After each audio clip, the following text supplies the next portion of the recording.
Mike Tedesco of Wrestleview.com, sitting with a true legend, Brutus the Barber Beefcake. How are you, sir? I am doing great.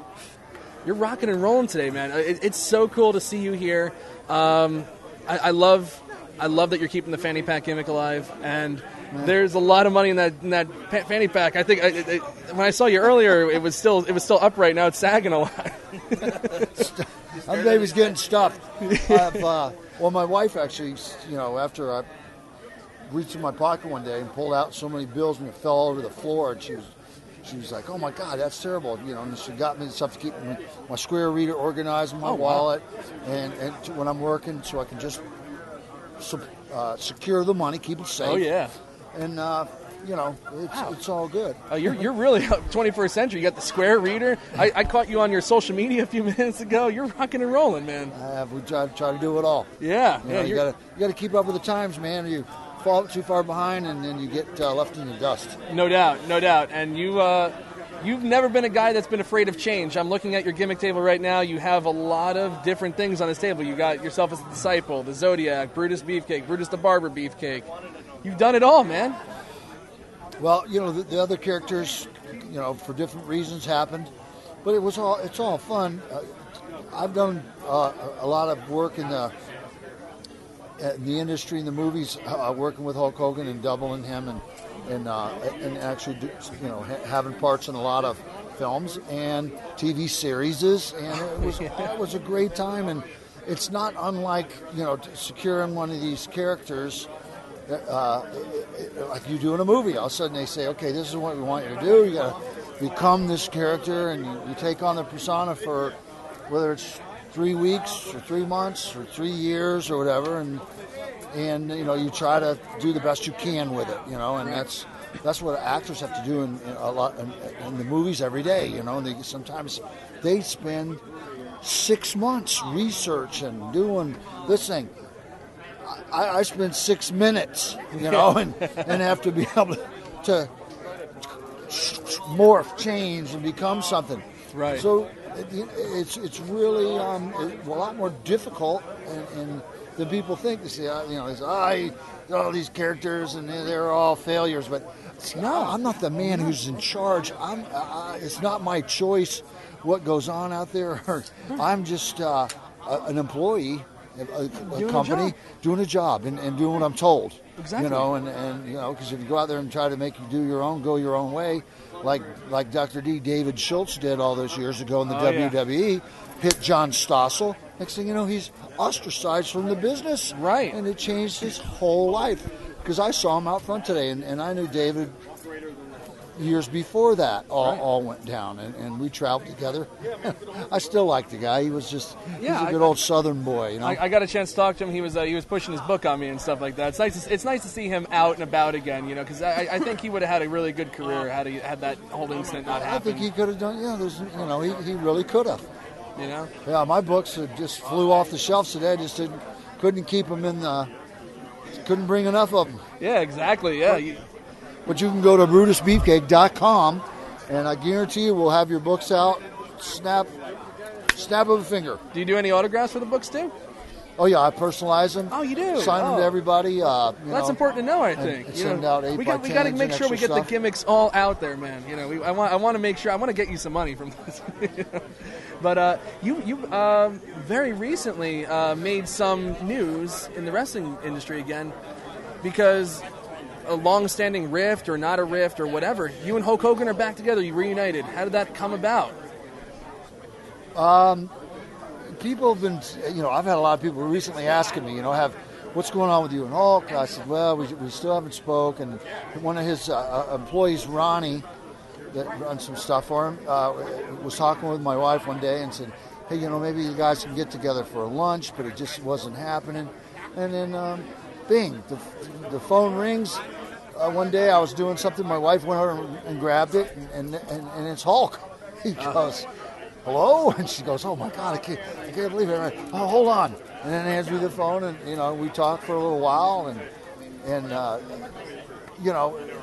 it wasn't a real big thing. This whole thing was a misunderstanding, was kind of I don't know, maybe something, a rift between the wives that kind of got out of the control things, and just people misunderstanding things and not never really getting a chance to talk about it.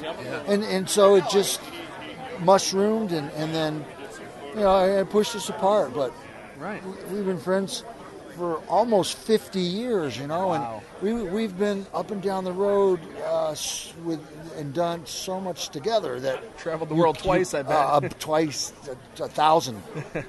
We were around the world 500 times together, probably. It's crazy. It's not the age; it's the mileage. The mileage on me and him is together traveling, whether it's in a car, it's in a jet, it's in a Lear jet, whatever it is. It's in a boat, on motorcycles. We've done it all together. I know. And I'm very excited. I think he wishes that I would have been around more to be involved in things. There's so much. He's got so much going on all the time, and I think it's going to be. The future is very bright. It could be great for you, man. I mean, he's back with WWE. The WWE has brought me back into the fold. And new action figures, and they're making Topps cards like freaking crazy, and they're doing this and that. And pictures and merchandise and games. That's awesome. They're just doing all kind of stuff and putting me on Where Are They Now and then photo shoots and stuff. And so it's exciting. I never thought I'd be a wrestler. I never thought I'd be famous wrestler. And never thought they'd have a dozen action figures and things and all this stuff. It's pretty mind blowing. It's a humbling experience, and I'm honored and feel very grateful. Oh yeah. To the McMahon family and all they've done for me, and grateful to God because He gave me the strength to stand up and to push back, know when to hold them and when to fold them, and not get caught up in a lot of the bullshit to the guys that took down so many of our friends. Right, exactly, and you have a cross on your neck. You wear your faith loud and proud, sir. It's always nice to see, especially in a world where religion isn't in vogue anymore. And I think sometimes the world might need a little more of it. They need a lot more of it, man. It's like just the other day I'm walking out of the gym and a lady's walking up. I just stop, hold the door for her. She looks at me and goes, "Thank you." I go, "You're welcome." Yeah. Just take a moment of your time to do something nice. Remember say something nice. Yeah. And if you can't say something nice, don't say nothing. Exactly. That was my mom's favorite. If you ain't got something good to say, don't say it. Right. If you can't do something nice, just forget it. Yeah. I think sometimes people forget what it's like to be human. Hold the door open for somebody. Little random acts of kindness, like good things. People just need to be nice to people. Right. Instead of confrontational and always angry and and always hating on people and jealousy. Jealousy, I've found in our business, rears its ugly head a lot. Yes, sir. There's so much jealousy, and Hulk and I experienced it. I experienced it a lot. People think, very jealous of our relationship, that we were close, and that we did so much together. And boy, people really hated me for it. Oh, sure. And everybody hates when they don't get something. They say, "Oh, Brutus this and Brutus that." I can't say enough. Hulk treated me like. Well, what are you supposed to say? Like no. God. What are you supposed to say? Turn down the gimmicks and stuff like that, and the spot. When I needed it most, and when I came back from that accident, and the doctor called him in California. He was at the hospital with his wife, getting ready to have his son Nick, but they told her, "You're not ready. We're going to send you home and wait another week." The call came through. The doctor said, "We need you in Florida now. We want you there when Brutus comes out of this surgery and goes into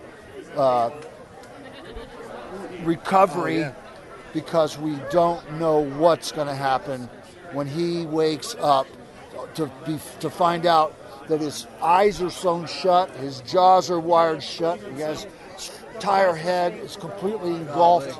He's been on life support total life support where I had the thing, God, yeah. breathing machine on, and I'm fully restrained in a bed. What's going to happen when he comes to? If he panics, if he struggles, he could die right there. Wow. So they said, we want Hulk. We want a voice that he knows.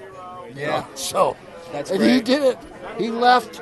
Bam. Got on that plane. Flew all night to be there. And that's why it's such a beautiful thing. You guys are back together again, man. That's good. That's great stuff. Now I just have one more question for you, because I broke my wrist a few years ago in a bicycle accident. Broke both of them, and when I got behind the wheels, the bicycle again, I had some anxiety. Did you have any anxiety getting back into a boat? Because I know you still go boating. You still do all that stuff. I wasn't even in a boat. It was a parasailing accident, but I was struck by a person being pulled by the boat. Right. So anything with water, I would feel like anxiety. I parasailed. I bungee jumped 185-foot back somersault from the Bushwhackers bungee jump down in Florida, Gators on the Pass, and blew everybody's mind. And fear's not an option for me, brother. I rode motorcycle 190 miles an hour. Wow. Driven cars in excess of 175 to 180 miles an hour. Boats well over 100 miles an hour, because I like going fast. All right. And I ain't scared. And I got skills, man. I got real skills. You can't That's awesome. spend as many hours behind the wheel and drive as many miles as I have, with, knock on wood, without having accidents and all kind of shit, because don't have them. Right. Maybe close calls, but that's where the skill comes in. Awesome. How do you react? Do you react? People who don't react, they die. Right. People who aren't scared, fear will kill you. Fear freezes things, you die. You're not afraid, and you can act, and that's what I've always been able to do, man. Well, that's sound advice. It's good to see you sitting here, man. You got a brand new knee. You're rocking and rolling still. I'm great, man. You're rocking and rolling. The fanny pack is full. He's still selling merch, and he's got the scissors. He's going to town. Brutus, thank you so much for sitting with us. It's great talking to you, man. All right, brother. Thank you.